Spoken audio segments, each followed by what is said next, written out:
Happy Kwanzaa, everyone. That was Caleb, my son, Caleb Williams Baxley, and I'm Tierra Williams, here to bring you another Kwanzaa story, The Seven Spools of Thread.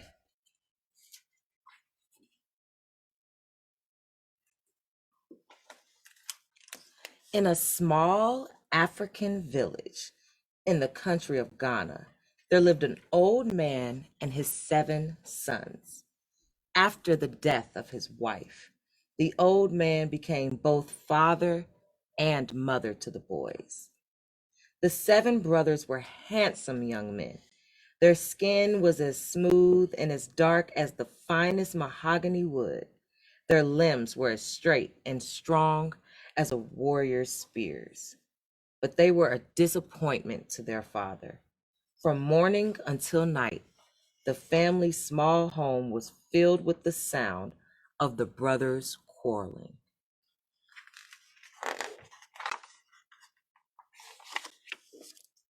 As soon as the sun brought forth a new day, the brothers began to argue. They argued all morning how to tend the crops. They argued all afternoon about the weather. "It is hot," said the middle son. "No, a cool breeze is blowing," said the second son. They argued all evening about when to return home. "It will be dark soon," said the youngest son. "Let's finish this row and begin anew tomorrow." "No, it's too early to stop," called the third son. "Can't you see the sun is setting?" shouted the sixth son.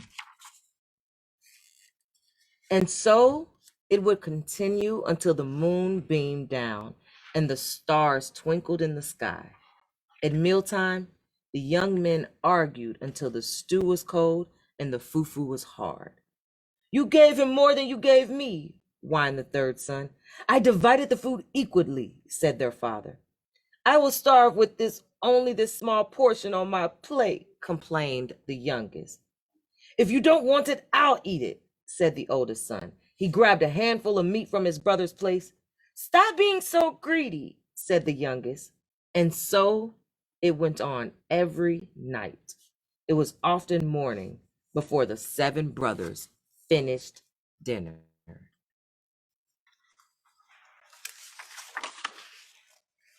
One sad day, the old man died and was buried. At sunrise the next morning, the village chief called the brothers before him. "Your father has left an inheritance," said the chief. The brothers whispered excitedly among themselves.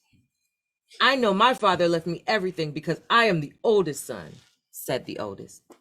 "I know my father left me everything because I am the youngest son," said the youngest. "He left everything to me," said the middle son. "I know I was his favorite." "Eh," said the second son, "everything is mine." The brothers began shouting and shoving. Soon, all 7 were rolling around on the ground, hitting and kicking each other. "Stop that this instant," the chief shouted.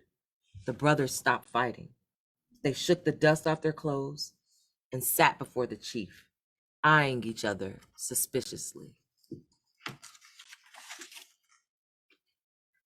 "Your father has decreed that all of his property and possessions will be divided among you equally," said the chief. "But first, by the time the moon rises tonight, you must learn how to make gold out of these spools of silk thread.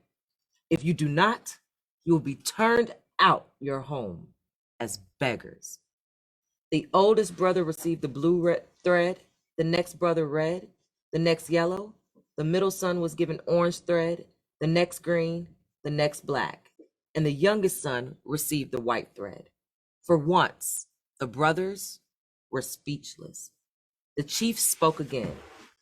"From this moment forward, you must not argue among yourselves or raise your hand in anger towards one another. If you do, your father's property and all his possessions will be divided equally among the poorest of the villagers. Go quickly. You only have a little time." The brothers bowed to the chief and hurried away. When the 7 Ashanti brothers arrived at their farm, something unusual happened.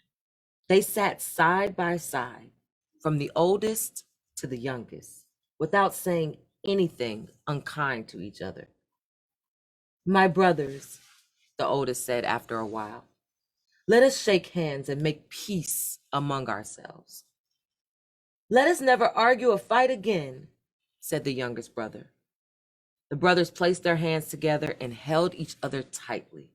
For the first time in years, peace rested within the walls of their home. My brothers, said the third son quietly, surely our father would not turn us into the world as beggars. I agree, said the middle son. I do not believe our father would have given us the task of turning thread into gold if it were impossible. Could it be, said the oldest son, that there might be small pieces of gold in this thread? The sun beamed hotly overhead. Yellow streams of light crept inside the hut. Each brother held up his spool of thread. The beautiful colors sparkled in the sunlight, but there were no nuggets of gold in these spools.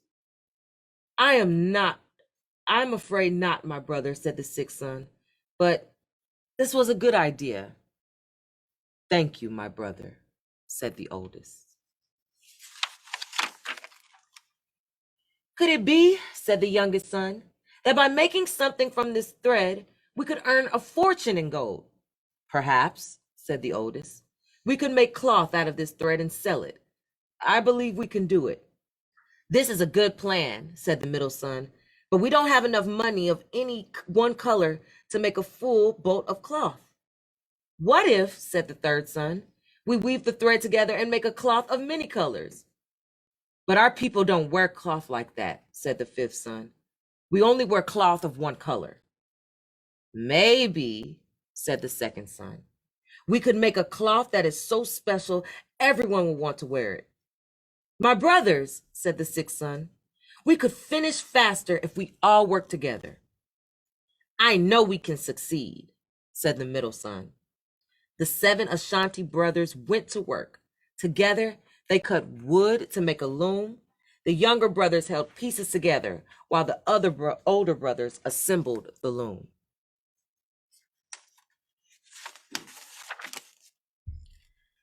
They took turns weaving cloth out of their spools of thread. They made a pattern of stripes and shapes that looked like wings of birds. They used all the colors: blue, red, yellow, orange, green, black, and white. Soon, the brothers had several pieces of beautiful, multicolored cloth. When the cloth was finished, the 7 brothers took turns neatly folding the bright colored fabric. Then they placed it into 7 baskets and put the baskets on their heads. The brothers formed a line from the oldest to the youngest and began the journey to the village. The sun slowly made a golden path across the sky. The brothers hurried down the long, dusty road as quickly as they could.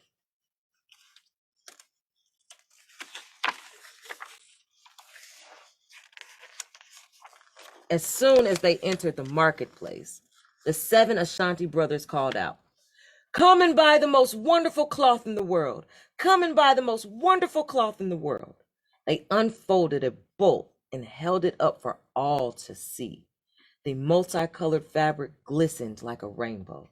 A crowd gathered around the 7 Ashanti brothers. "Oh," said one villager, "I've never seen cloth so beautiful. Look at that unusual pattern." "Ah," said another, "this is the finest fabric in all the land. Feel the texture." The brothers smiled proudly. Suddenly, a man dressed in magnificent robes pushed his way to the front of the crowd. Everyone stepped back respectfully. It was the king's treasurer. He rubbed the cloth between the palm of his hands, then he held it up to the sunlight. "What a thing of beauty," he said, fingering the material. "This cloth will make a wonderful gift for the king. I must have all of it." The 7 brothers whispered together. "Cloth fit for a king," said the oldest, "should be purchased at a price only a king could pay. It is yours for 1 bag of gold. Sold, said the king's treasurer. He untied his bag of gold and spilled out many pieces for the brothers. The 7 Ashanti brothers ran out of the market place and back down the road to their village. A shining silver moon began to creep up in the sky. Panting and dripping with sweat, the brothers threw themselves before the chief's hut. "Oh, chief," said the oldest, "we have turned the thread into gold." The chief came out of his hut and sat upon the stool. The oldest brother poured the gold out into the ground. "Have you argued or fought today?" asked the chief. "No, my chief," said the youngest. "We've been too busy working together to argue or fight." "Then you have learned the lesson your father sought to teach you," said the chief. "All that he has is now yours." The brothers smiled happily, but the youngest brother looked sad. "What about the poor people in the village?"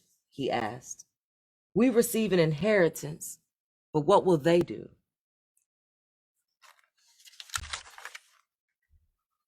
"Perhaps," said the oldest, "we can teach them how to turn thread into gold." The chief smiled. "You have learned your lesson very well."